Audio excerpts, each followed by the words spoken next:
আজি এই ভিডিঅ'ত আপোনালোকে দেখা পাব ঘৰতে কেনেকৈ সহজতে ভেনিলা আইচক্ৰীম বনাব পাৰি।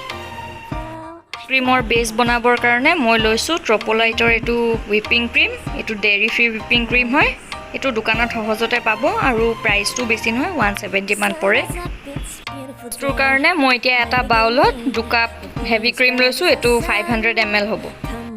এতিয়া আমি ক্ৰীমখিনি হেণ্ড ব্লেণ্ডাৰ দি ভালকৈ ফেটি ল'ম অলপ দেৰিকৈ।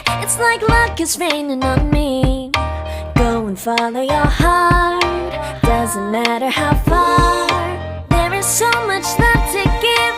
Something's telling me this time, baby, baby, now I know. Baby, baby, gotta go. There is so much love to give. Something's telling me it's right. When you came to me, oh I knew it's you, yeah, boy. এবাৰ spatula পেটাৰে ক্ৰীমখিনি ভালদৰে ছাইডৰ পৰা এৰাই দিম।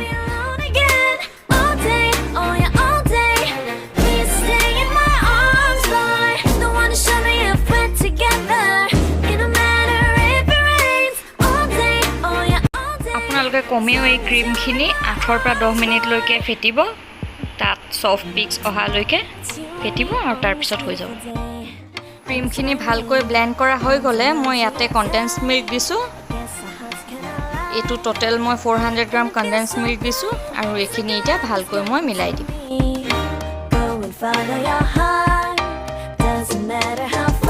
Spatula পাটাৰে এতিয়া মই condensed মিল্কখিনি এই ক্ৰীমৰ বেটাৰটোৰ লগত ভালকৈ মিক্স কৰি দিছোঁ আৰু আপোনালোকে মিক্স কৰোঁতে মন কৰিব যাতে কণ্ডেন্সড মিল্কখিনি বাউলটোৰ তলত বহি নাযায়, সেইকাৰণে ভালকৈ মিক্স কৰিব। আৰু ইয়াত আপোনালোকে এক্সট্ৰাকৈ চুগাৰ দিয়াৰ কোনো প্ৰয়োজন নাই, যিহেতু কণ্ডেন্সড মিল্কত মিঠাটো থাকে। গতিকে এইখিনি আপোনালোকে ভালদৰে মিক্স কৰি ল'ব।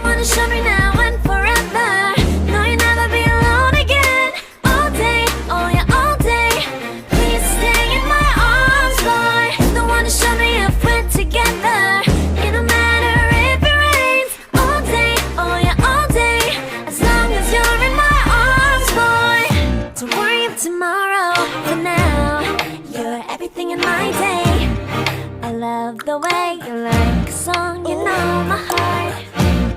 'Cause you know me, know my heart. You're everything in my day.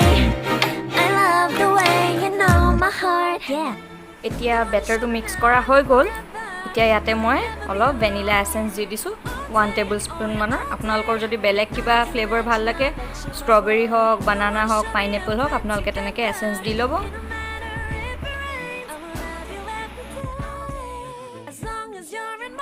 আৰু দিয়াৰ পাছত এতিয়া এইখিনি মই এবাৰ ভালকৈ মিক্স কৰি দিম আৰু মোৰ আইচক্ৰীম বেছটো ৰেডি হৈ যাব।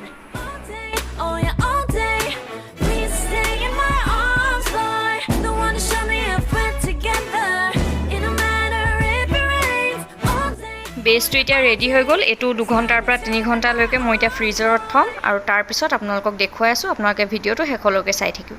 2 ঘণ্টামানৰ পাছত মই বেটাৰটো ফ্ৰিজাৰৰ পৰা উলিয়ালোঁ। এইটো অলপ ছেমি ফ্ৰ'জেন হৈ আছিল। তাৰপিছত মই এনেকৈ বেটাৰটো অলপ মিলাই মিক্স কৰি দিছোঁ আৰু অলপ মিক্স কৰাৰ পিছত আমি এইটো কণ্টেইনাৰত প'ৰ কৰি দিম।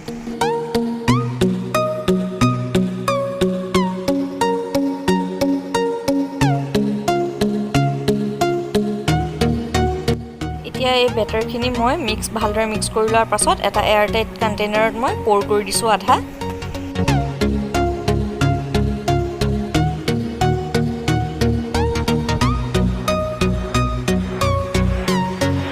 এনেকৈ কণ্টেইনাৰত দিয়াৰ পাছত মই অলপ কণ্টেইনাৰটো টেপ কৰি দিছোঁ যাতে গোটেই মিক্সাৰখিনি অলপ এটা লেভেলত আহি যায়।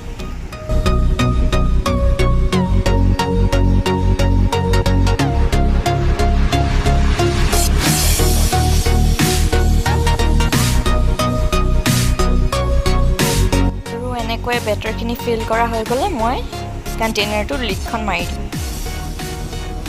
বাকী ৰৈ যোৱা মিক্সাৰখিনি মই আন এটা কণ্টেইনাৰত প'ৰ কৰি দিছোঁ। এইটো মই এইটো কণ্টেইনাৰৰ লগতে ফ্ৰিজাৰত ৰাখি দিম।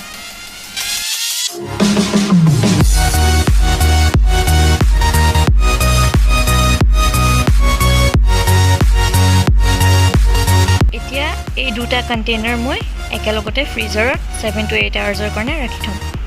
8 ঘণ্টামান ফ্ৰিজাৰত থোৱাৰ পাছত এই আইচক্ৰীমখিনি মই উলিয়ালোঁ। এইখিনি ৰেডি হৈ গ'ল। এতিয়া আপোনালোকক দেখুৱাইছোঁ কেনেকুৱা হৈছে।